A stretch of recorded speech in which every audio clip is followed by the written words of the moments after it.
Hey everybody, it is Dak here from Theed Boys, and today's video is going to be a top 10 skilling money-making list. This list is mostly going to be based off of GP and hours, so the more money it makes, the higher it is going to be on the list. But I've also kept in mind the requirements for those money makers and how enjoyable they are to do. If one method has way higher requirements than another method, but then it only makes like another 50k maybe, I would have to say that the lower requirement method is probably the better call.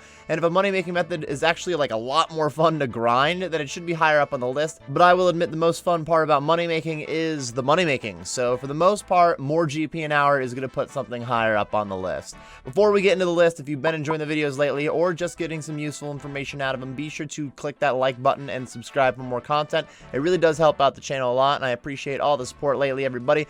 Let's go ahead and jump to that list of my top 10 favorite skilling money makers. First of all, we have hunting Chinchompas. They may have broken Hunter temporarily with the last update, but this classic moneymaker still has made the list. Chinchompas are used for range training and some higher level PvM situations like fighting Criera, though it's worth pointing out that the new very expensive staff is better than Chins for that situation. You can start hunting gray Chinchompas at 53 Hunter, which is a very low requirement, but keep in mind, as with most skilling methods, just catching Chins right at the minimum level is going to be a bit annoying. Gray Chins really aren't great, but at 63 you can catch red Chinchompas, which are used a lot more often, so you'll actually start making solid profit here. You can take red Chinchompas all the way to 99 Hunter, but at 73 Hunter you could also move on to black Chinchompas if you're really feeling it. They add up to even more money per hour since they are very expensive, but there's also some added risk because you have to catch them in the wilderness. I personally like just catching red Chins a little bit better because it's very annoying to get KO'd by a PKer, losing some of your profit, but red and black Chins both can max out at over a mil GP an hour, which is very high end for skilling in general. There are far more combat money making methods that can make you over 1 mil GP an hour than there are skilling methods that can make you 1 mil GP an hour, so that 1 mil plus mark is always a thumbs up from me. For number 9, we have the Guardians of the Rift, one of the recently added skilling updates that we got in OSRS. Guardians of the Rift is a much more interactive way to train your rune crafting, which was definitely needed since rune crafting training was really rough until you got to 77, and then it wasn't necessarily like fun at 77. Just Zaya rune crafting is very AFK, so it was easy to multitask. While doing Guardians of the Rift, you will get a variety of runes, and the higher your rune crafting is, the better the runes that you get while you're running the minigame. It's similar to ZMI, but it's not as random as ZMI. You do get a little bit of control of what runes you are making.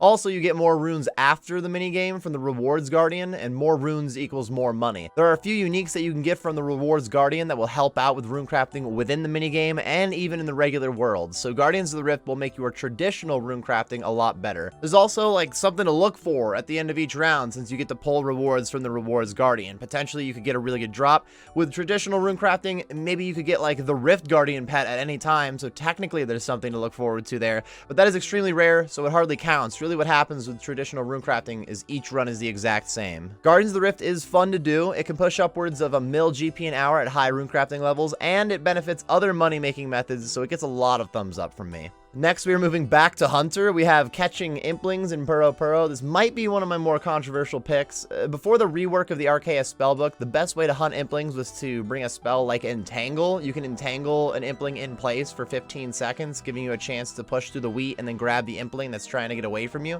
That strategy worked, but catching Implings was still very annoying with that. Now we have the Dark Lure spell in the RKS spellbook.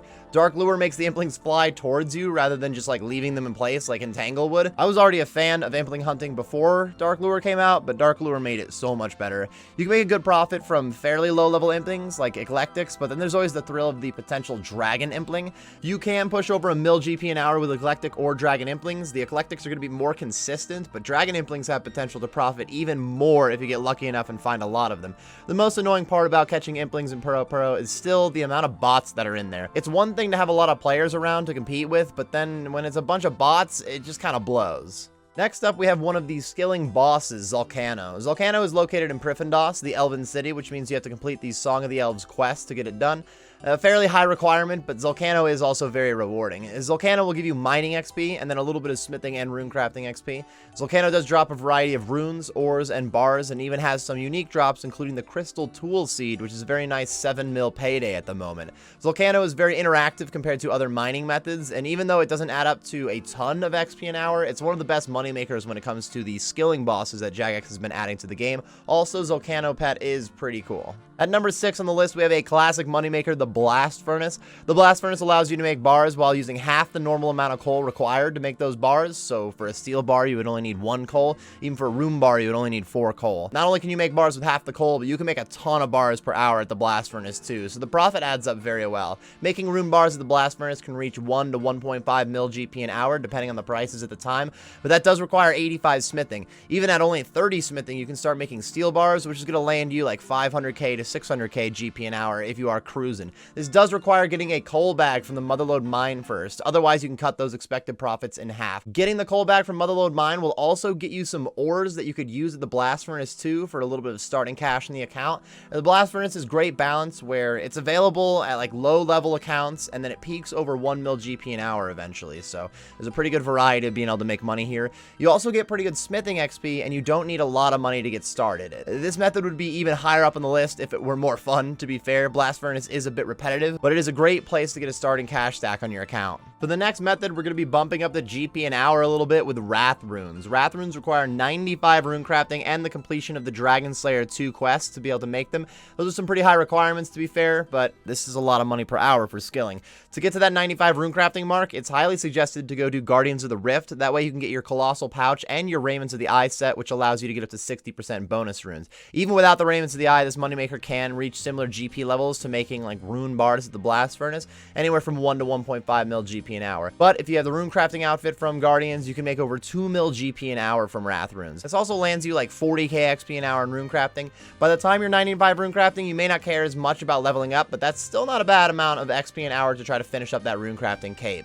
For number 4, we are sticking to rune crafting, but we're moving over to blood runes. The longer it takes me to get this video out, the more I want to put wrath runes ahead of blood runes. Blood runes at this moment are actually tanking in price, and it's mostly because the scythe is not that great of a weapon at the tombs of a mascot. This doesn't mean that the scythe is less useful than it was before. Anywhere else that it was used, it's still just as useful. But TOA is the hotspot to be currently, so while that is true, it looks like the price of blood runes are going to be dropping. But even with them dropping in price, making bloods is still a very good moneymaker at the moment. We're talking about making blood runes at the true blood altar, not Zaya rune crafting, but I will say that Zaya rune crafting is fantastic. You won't get as many bloods per hour, but it is very AFK and some solid rune crafting XP, and you can still make a good profit. If you complete the Sins of the Father quest, you can use the true blood altar and make a ton of blood runes per hour. With the Raiments of the Eye and using blood essence for more bonus runes, you can make almost 10k blood runes an hour. Unfortunately for me, I have only finished up the Raiments outfit on my hardcore Iron Man, who doesn't have access to this altar, so I'm really missing out on some potential profits. To start our top 3 skilling money-making methods, we're heading over to some thieving. Pickpocketing Vyres gives you a 1 in 5k chance to get a blood shard, and if you're wearing the full rogue's outfit, you're guaranteed to get 2 blood shards at a time. 1 in 5k is a very rare chance, so the amount of time in between blood shards can vary a lot. It might take you every 5k pickpockets right out the gate. Maybe it only takes you 100. Sometimes it's going to take you 10k pickpockets, but if you do enough thieving, eventually it does average out. Blood shards are currently very expensive, sitting at over 10 mil a piece thanks to the Tombs of the Mascot coming out recently. Even as the prices settle from that a little bit, blood shards are always going to be a very expensive item. Each shard gives 10,000 charges to the Blood Fury, which is a lot of charges, but it's not infinite. So anybody using a Blood Fury is always going to need more shards as they use it more. This will generally keep the demand high overall. With 99 thieving, dodgy necklaces, Shadow Veil, all the works in there, you can get 700 to 750 pickpockets an hour, which would be like 6 or 7 hours between blood shards. Remember, you're getting 2 blood shards each time, so every 7 hours for 2 blood shards would be like 21 mil profit in those 7 hours. That's peaking up at 3 mil GP an hour if you're getting these shards on the drop rate. 3 mil an hour is wild for skilling money making. 99 thieving and completing Sins of the Father isn't really a low requirement, of course, but high requirements are usually a thing when it comes to good money making. For second place in this list, I am moving not very far from pickpocketing blood shards. Instead, we have pickpocketing elves for enhanced teleport crystals. To pickpocket elves for crystals, you will need access to Prifendos, which requires completing Song of the Elves, and even though they require 85 thieving to pickpocket, getting to 99 thieving is going to speed up your process a lot. The enhanced teleport seeds are only a 1 in 1024 chance as opposed to a 1 in 5k, so you will see these more often than you would see blood shards. They're not quite as much as demand for these as there are blood shards though.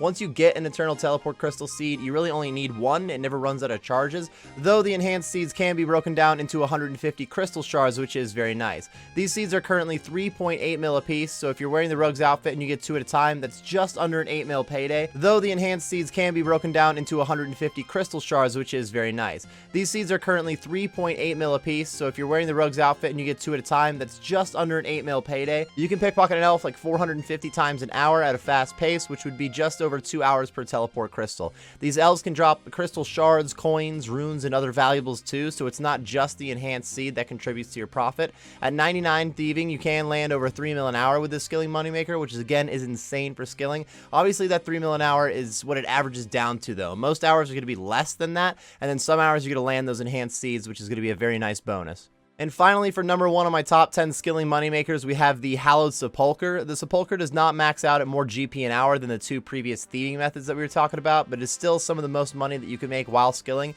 and it is far more entertaining than pickpocketing. If those pickpocketing methods didn't make so much money, they would definitely be a lot lower on the list. The Hallowed Sepulchre is an agility training method, which is a huge bonus. Most agility training is extremely boring to do.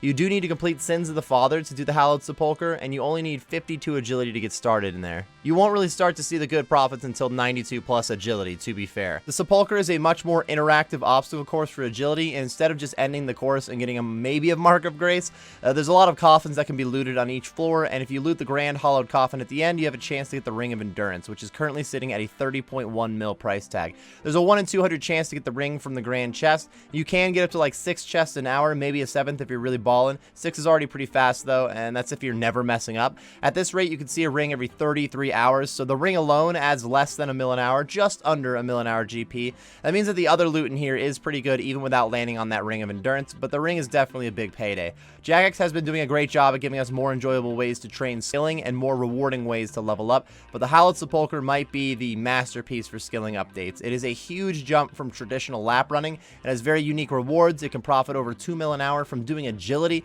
It's a huge thumbs up for me overall, which is why I squeezed it into first place on this list. Before I wrap up the video, I want to briefly throw out some honorable mentions for skilling money making. First of all, we have the rest of rune crafting. Most of rune crafting is very profitable. Astral runes can make over a mil an hour when you make double runes, and it's solid XP. Law runes and death runes were made much more viable when they gave us the ability to make doubles for those runes. Or nature runes have always been a classic moneymaker. Even cosmic runes are a low-level moneymaker that add up pretty well. There's also a lot of magic spells that can make solid cash that are not necessarily combat related, so they fit into this video. Casting Super Glass Make to make molten glass is a solid moneymaker, and it'll give you both magic and crafting XP. I am a big fan of gaining XP in multiple skills, and crafting and magic are often skills that players would spend money on rather than profit, so that's a really solid combo. The Tan Leather spell is a solid go-to for good profit. It's a lot of magic XP an hour, but you also need a lot of money to buy a lot of dragon hides at once for this to be a viable method.